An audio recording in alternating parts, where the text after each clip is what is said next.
In the United States, we don't have quite that range. Also, we have less variety of price point. So when you're looking at electronics, that's a Southeast Asian issue. And that probably can be recreated in the US-Mexico border region, especially with a little bit of help from Colombia. But cell phones, we make the high-end chips in the United States still, but all the other stuff is China-centric or Korea-centric. So Korea is one of the countries that's going to face the greatest challenges in the world to come. And if it was anyone else but Korea, I would say they're doomed. But the Koreans have a tendency to completely reinvent everything about their culture every 20, 30 years or so. And I don't want to bet against the Koreans. I don't know how they're going to do it. But they will probably, do kind of what the European automakers have done and just put a huge amount of foreign direct investment in the United States, particularly in the South, and somehow make that work. One advantage of cell phones is they're a high enough value-added product that you can fly them. And that opens up some horizons that might not have been there otherwise. But Apple is so screwed. Apple, every time something has gone wrong in China or with Chinese-American relations, Apple has gone the other direction. They've never diversified. They keep concentrating more and more on a China-centric system. And they are now the global company most exposed to a China crack. They've taken no intermediate steps to mitigate the problems that are coming. So I can see the entire Apple ecosystem just disappearing for 4 or 5 years until such time as the supply chain can be rebuilt somewhere else. And that means if you have an Apple iPhone, I hope you like it, and I hope you don't think you're going to get another one anytime soon, because it's just not going to happen. This next release is probably going to be the last one for 5 years. I would say some of the good canaries in the coal mine, although some of them are already starting to watch how the Europeans deal with pensions. That's a great start. The Europeans are some of the most advanced economies in the world, and there's also some of the ones that are, from an age point of view, are most advanced. So we're seeing increasing levels of retirement within Europe with a shrinking tax base because there haven't been new children for so long. So Germany hits that peak point in like 2026. I would argue that Italy is probably on the precipice right now. Russia would be a great one to watch because they're crossing the Rubicon right now, but Russian data right now is not exactly trustworthy. Japan is in that same bucket. Korea is in that same bucket. And you can watch how the pension costs have just ballooned over time, but the tax take is now going down. So these are becoming debt-driven societies in a world where international finance is breaking down. So the capacity of these countries to maintain the retirement standards of living that they're used to are just going away. China is a great example to watch for supply chains. Every time the supply chain in China breaks, someone somewhere figures out a way to plug things together in a new way and replace it. So the Chinese COVID vaccine really does not work. And we're now facing an environment where the Chinese are forced to lock down because it's the only tool they have. So as places like Shenzhen and Shanghai and Guangzhou go offline, if you are China-centric in your supply chain system, you're screwed right now. But the early movers who saw what was coming and started working with the Mexicans a few years ago, they're doing great. They've got cheaper labor costs, they've got higher productivity, they've got less transport issues, fewer insurance issues, fewer energy issues. All of these things that have kind of been building up steam over the last 15 years have really combined into a fundamentally new way to work.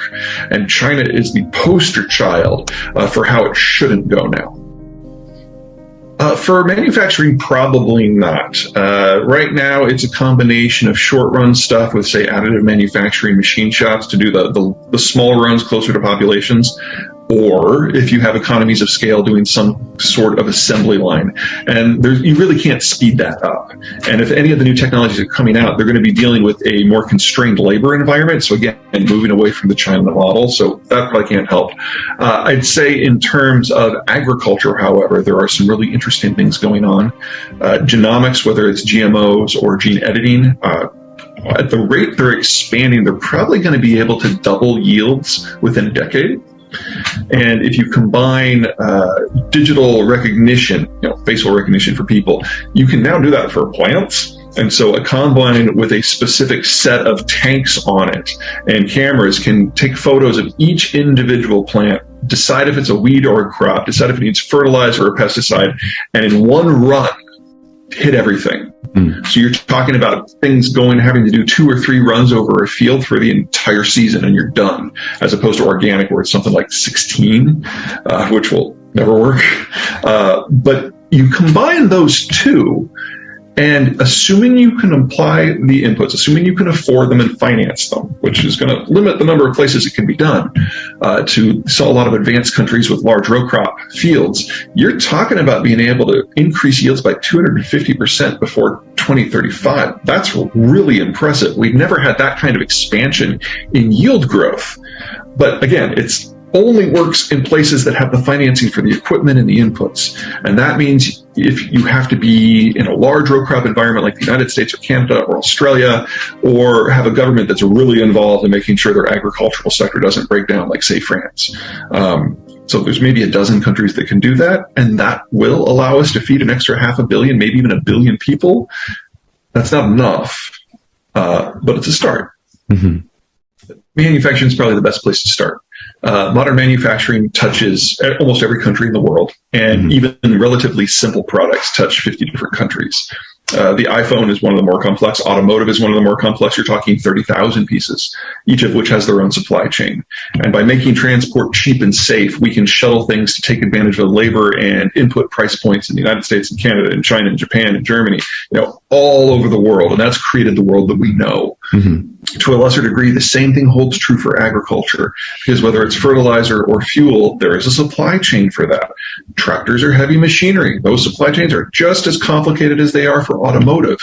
And when pieces fall out of that supply chain, it's not like you can do it without one piece. If you've got 29,999 pieces for your car, you just have a really ambitiously sized paperweight. And so we need to move into a system with shorter steps, closer to the end consumer. And that means that a lot of these countries that have managed to kind of pull themselves off by their own bootstraps can't, unless they're dealing with a relatively constrained regional supply chain. I can see that working in Southeast Asia. Maybe we can see some version of that working in Europe if they can get the raw materials in. But North America is really lucky because we can do it the old way or the new way. While we only in North America have 1/3 of global population consumption, that's enough to supply a mass production system. Mexico's testament to that. The United States is testament to that. But we can also do it the new way, where we start to co-locate manufacturing with population centers. The technology has come far enough, fast enough, that is going to be the new norm for a lot of us. So when I look at the manufacturing of the future, I'm not just looking at the Texas-Mexico interface. I'm also looking at Jersey, because they already have the industrial space in the warehouses. They just need to bring in a few hundred machine shops, and then you're in the clear. Fossil fuel systems are different. The facilities themselves are relatively inexpensive. It's only about 20-25% of the total life cycle cost. The cost is the fuel, and that's roughly 60% of the total. Well, assuming that they're equivalent, and that's a different conversation, but let's assume for the moment that they're equivalent. A wind turbine needs that upfront financing. Well, people talk about how if you increase the cost of financing by 50 to 100 basis points, that a project fails because then the financing costs are too high. We're talking about a world where we're going to increase it by 500 to 1,500 basis points. We're talking about a fundamentally new, different, tougher financial environment.